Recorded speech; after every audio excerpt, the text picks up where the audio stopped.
What if I told you that there was new technology that could help me get to the NFL? This is Trackman. I'm Simon Matheson. I work for Trackman Football, run our football division. Played collegiate football at Northwest Missouri State, and we've been doing the Trackman thing for about 5 years now. So the tracking technology actually stems from military tracking, from missile tracking. We just converted it into track golf balls, into baseballs, and now we're tracking footballs as well. So the radar just sends out a signal, reflects off the moving object, and then from there we can tell the speed of the ball, the height at line of scrimmage, the rotation, how far the kick would have been good from distance, hang time, location. Is anything that we can use to objectively evaluate a kicker and help him to get better. I am Coach Zendejas. Me and my son Alex Jr. own AZ Kicking and Training. Today we're coming out here and I'm going to introduce the Trackman with Adam, show him a little bit of his ball speed, distance, whatever we can do with helping him in his kicking game. I think Trackman is going to give him a little second eye.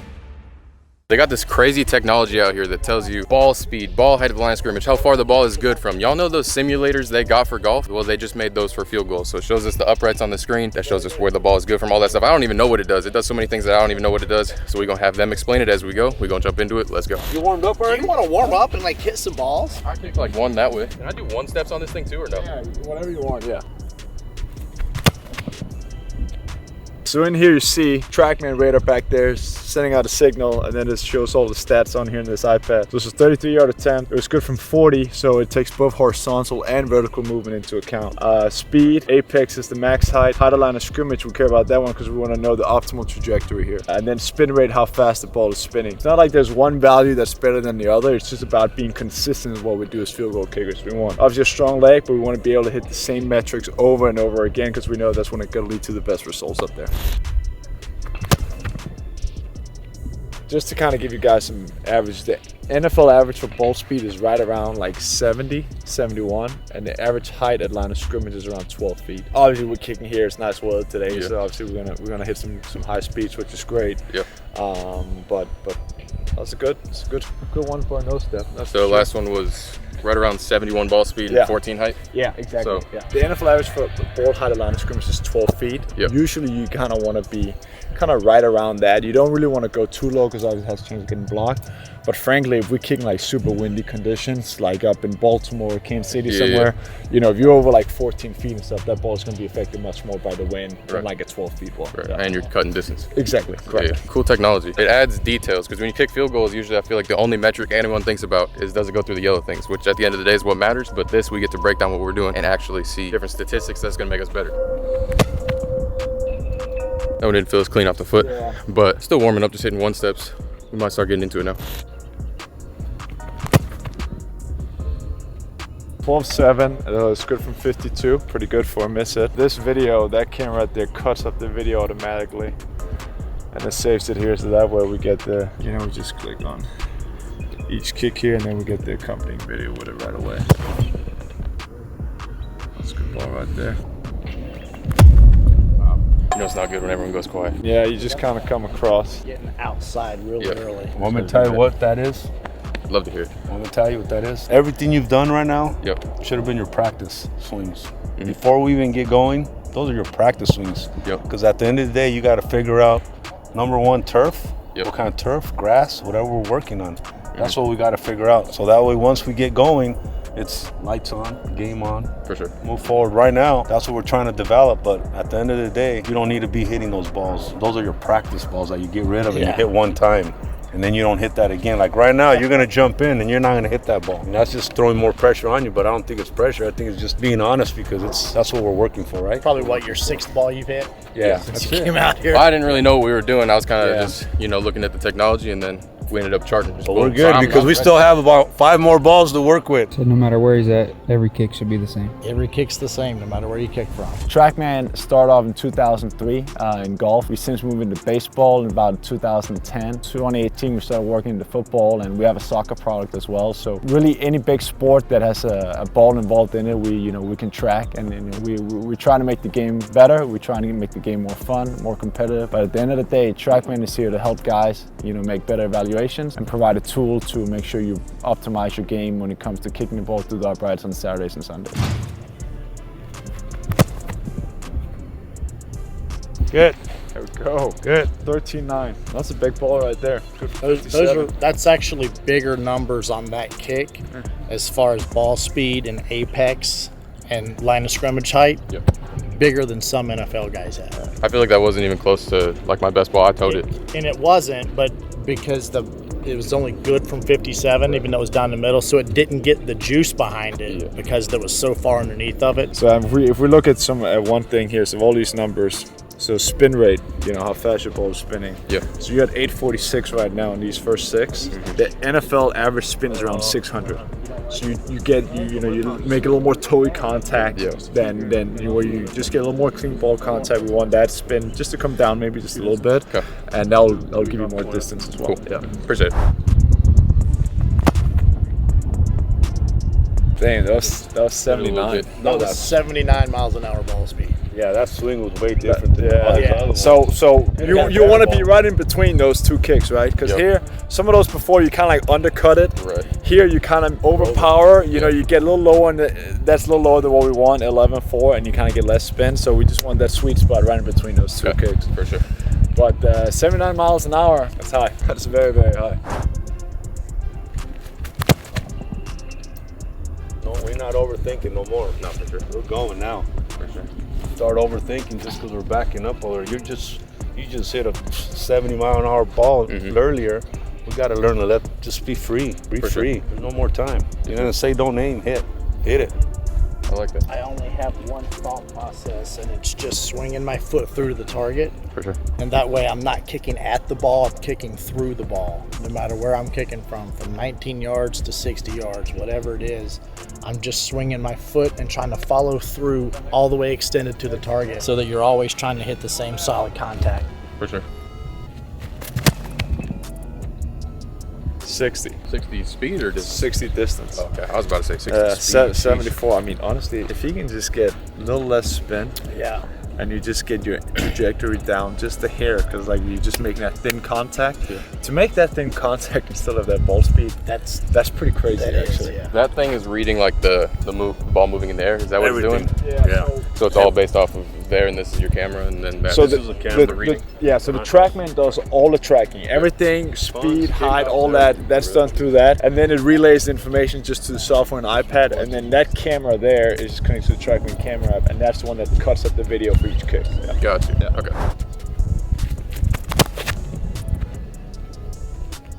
Pretty good ball. Just wide right on NFL Live rights there, but What was the last one as far as statistics go? Shane, wouldn't you say his sweet spot is his best ball is probably going to be around that 73, 74 I'd range? say so. Yeah, if you can, and if you get your sweet spot on the ball, your contact just a hair higher, I'd say if you can keep your leg swing down to that 73 for you, which is keep it down to 73. Just imagine saying that out loud. Keep your ball speed down to 73. It's pretty rare that someone would hear that. The money ball's your guys' spot. Wherever you want to hit this last one, You don't want to do like a big ball?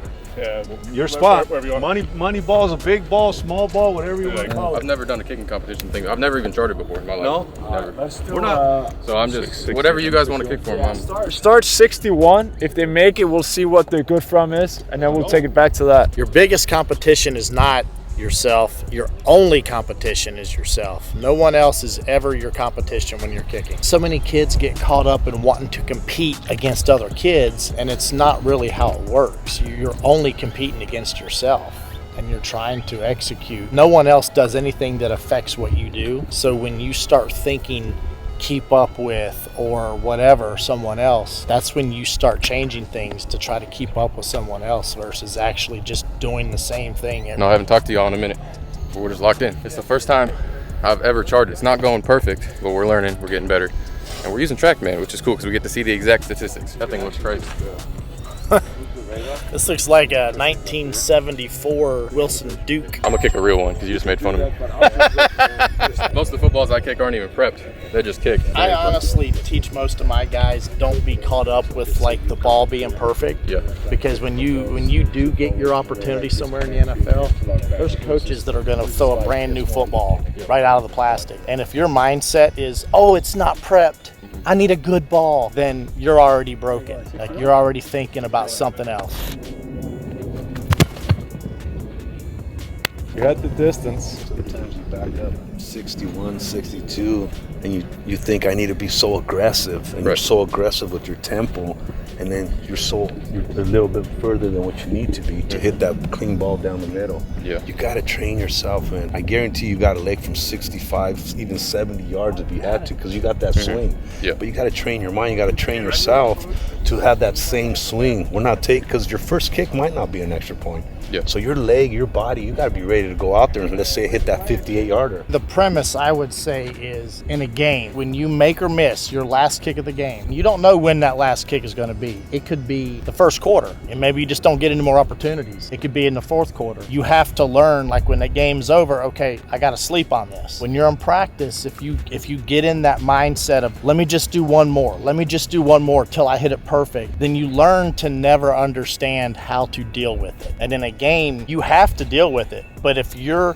mind is always in that, I'm going to do one more when I'm practicing, then that makes game and practice two separate things. Whereas you want to keep them both as close to the same thing as possible so that your mind gets used to dealing with, okay, I didn't hit my best ball, I'm done. The more you do that, the more your mind gets used to that feeling of not depending on having to have that extra kick. And also in a game, you can learn to live with what you do and be confident with it and not always be worrying about having to hit that extra ball. Simon wanted to say something. I don't know. Go ahead, Simon, man. I agree. I think he's going to let you hit that. 61 right now. First So- time ever on the Trackman. You know, we're trying to learn. Let's go. They give it to you. 65, huh?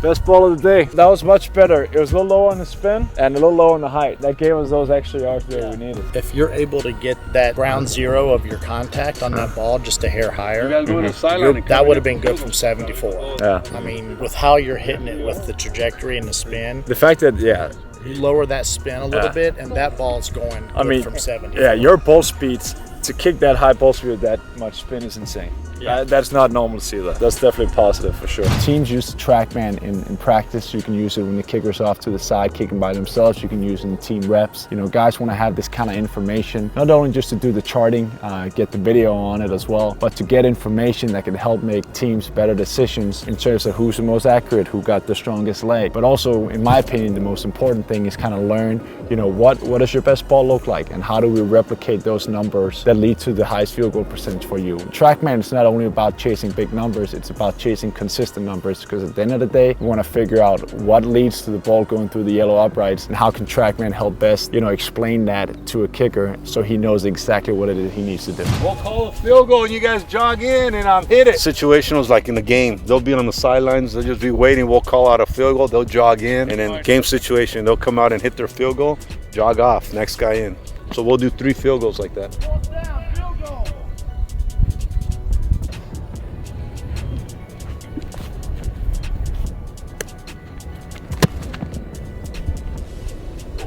Down, we're kicking it, field goal.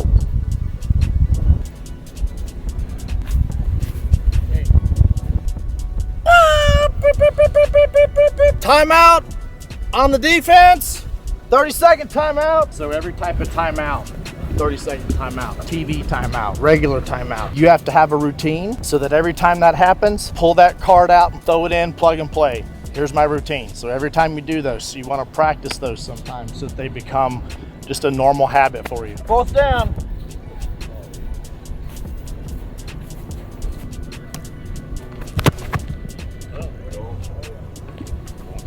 Good ball, 51. That was 54 apex, Shane. That's what you call leg strength right there, that's for sure. I think right now I would compare Adam to like some of the strongest guys in the league, like Greg Sirlein, Harrison Butker. He can hit those kind of balls. Throw an interception. There's only 3 seconds left. Adam, you gotta kick the field goal. Just trying to catch you off guard. Boom. That's awesome. Hey Adam, that was those same metrics as on the 61-yarder. That was so bad. 75 miles an hour. See, you're staying at the 12. You know, that's what we want. You know, you don't popping it up too much. Good from 55. Good job, bro. Appreciate it. Yeah, that was good stuff, man. That's one that'll get guys. Your team's on defense, right? You're thinking, I'm unbuckling my shoulder straps going in, thinking about using the bathroom at halftime. All of a sudden you get an interception with enough time for one play. You got to kick a field goal. No kicks in the net, all of that. So you got to have a routine. What's my routine for a quick, sudden change type situation? I would even say on days when you're just kicking by yourself, it would be smart to don't always start up close. and work your way back. Because in a game, where do you end up kicking? Everywhere. You have no idea. Yeah. So I like to start when I'm just kicking by myself. I might have my first kick be a 50-yarder. Then I'll go do a 19-yarder. Then I'll do a 38. Then I'll do a 20. Then I'll do a 48. And I bounce around so that my mind doesn't think my kicking day is getting easier to harder. Because that's when we kick, it's easy. We think it's easy, and then we think we've got to kick harder, or we're taking it for granted, thinking it's only serious when we back up, or we get fatigued when we get back here because we've kicked all these kicks, and when we're fatigued, what happens? Ball maybe doesn't go as far, so what do we do to make up for that? We swing harder. What happens when we swing harder? You start having a couple more things that kind of go off kilter with your swing and technique and everything. So that's just a suggestion for like days when you're training, is try to have those random kicks. Now, when you're with a team, I get it, because they have to be efficient, their time, you have to kind of do it that way because the whole team's working with you. But when you're kicking by yourself, try to keep it as random as possible. We're not doing our job if we're not telling you what's going to make you better. And that's what we do. That's why, we love coaching. If you have open ears and you're able to listen and apply these things, you're going to be better. Appreciate it. Appreciate you coming out. If you can put it all together, I mean, that leg strength stuff was, I mean, you should have seen Shane's face a couple of times too. You can't teach the numbers you did there. That's something you just don't teach. So you got that going for you. You just got to put everything together. If you had been at the combine here, I mean, you would have been up there hanging with everyone in terms of leg strength. You got to be consistent with it. Hit those same speeds.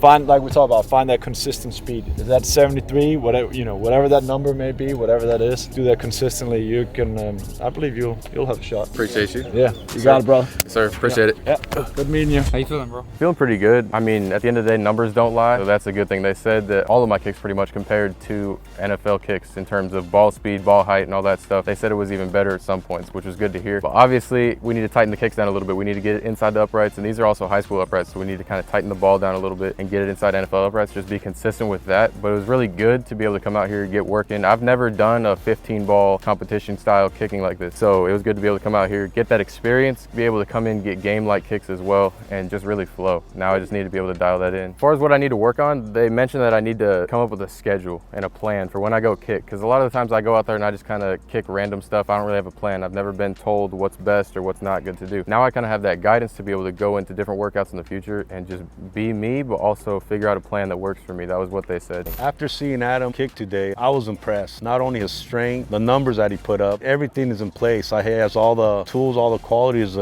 Be a great kicker. I think if there's anything that we learned from Adam today, and that, we always spoke about it, was that just all the better things that he can do to come out here to become a better kicker. Kicking with Adam today, it's clear that he has a very strong leg. His average ball speed today was 71 miles an hour, which would put him right around the NFL average. And he even had some balls, that was significantly higher than that. His best kick was a 61-yarder that would have been good from 65 in almost no wind conditions. So that obviously tells a lot. He gets a ton of height on the ball, which is great. He actually gets more height than most NFL kickers does on their field goals. The thing for him, I think, is just more about kind of, try to narrow everything down, get the numbers to be super consistent, because he has the leg strength to do it. He just got to put everything together, and I think he'll have a future in kicking. Do you think he has what it takes? Obviously this was just one practice, but just looking strictly at the Trackman numbers and kind of what he was able to produce there, I believe that if he gets the right coaching and he can put everything together, he should have a chance of playing,